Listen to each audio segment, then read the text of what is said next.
Welcome back to another technical deep dive here in the debug zone. Today, we're tackling a big question and breaking it down with insights from other users. Hopefully, this clears up some misconceptions and helps you get the answer you need.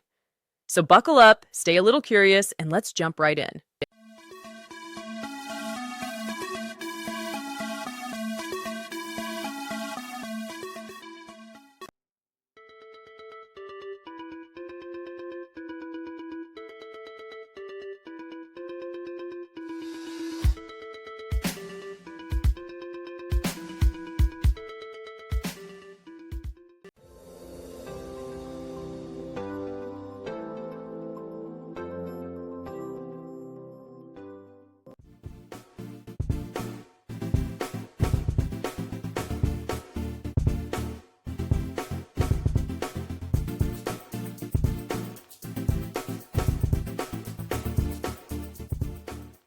And that's a wrap.